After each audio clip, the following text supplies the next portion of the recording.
Welcome back to Afternoon Live. It's not uncommon for busy people to sabotage their rest at night with marking things off their to-do list or even just binge scrolling.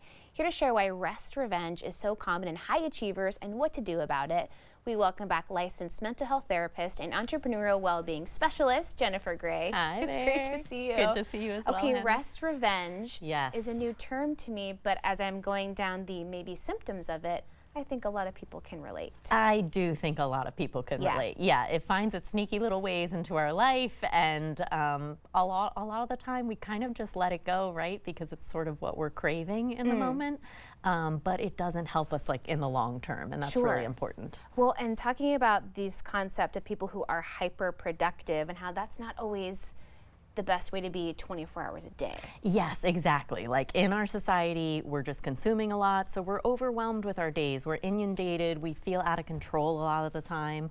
And so this hyper-productivity actually is kind of a trauma response. And remember, trauma is a spectrum, so there's lots of things that we can experience on that trauma spectrum. But what really happens is that we are either feeling in our nervous system like rest is not okay. Rest is unfamiliar, it feels uncomfortable, and so we might like superficially or subconsciously kind of push it away by keeping ourselves busy.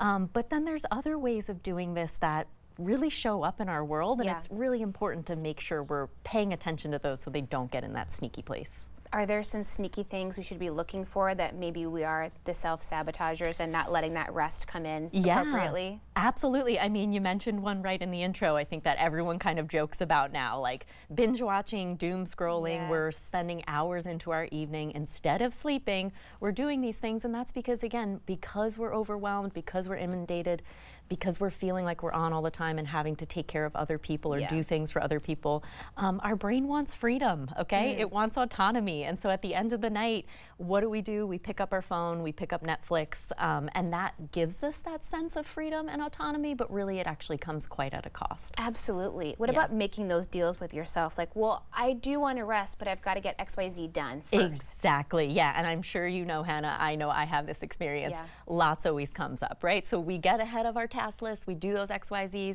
things, but then something changes. We push that sort of finish line farther back, or that finish line just multiplies to the point that we end up not getting that rest at all. And then what about when you're really trying to rest? You have the best intentions, but I have this all the time. The second my head hits the pillow, the to-do list is right there. Yeah, and that's tough, right? Because that's actually like a consequence of the behaviors that we're doing, because we're not giving our brain enough time to process, to slow down, to deal with whatever we're consuming. When we put our head down at night, the brain's like, oh, this is the time to do that. Yeah, exactly. And I think what I notice too for folks is, I think we often notice that happening when we're anxious about something. So we're like focusing on one thing, but sometimes I notice that folks are kind of scrambling all over the place. Their brain is jumping from thing to thing, and it kind of makes no sense why you're staying awake, but it's just because you've consumed so much that you're not giving yourself a proper amount of time to do that recovery. It does make sense. Okay, so we've got to find ways to actually reframe how we're thinking about rest in this context. Yes. The mindset is just as important as the actionable pieces. And so one thing I like folks to remember is think of rest as recovery, right? If we think of high-performing athletes, they don't skip recovery. That's what makes them so high-performing. That's why they're able to get back out there in such a strong and empowered way. And so we also have to do that. We have to finish out that performance cycle so we can come back stronger, we can come back more creative, more rested, more engaged and present. And that's really going to help us even feel more confident about ourselves going forward. And we've got to find a way to make it more routine and not like, well, I'm going to schedule these vacation days so that I can rest, because that's not really beneficial in the long run. Exactly, yeah. It's got to be accessible. It's got to be low key. So we're not talking about a week vacation. We're not even talking about meditating daily if that's not your thing. We're talking about taking slower walks, cooking a little slower, standing at a window and letting your gaze kind of notice the different colors and shapes that are outside without needing to have something to do with that, right? And so we're finding these ways to just take more time for ourselves while still getting the things done that we need to do.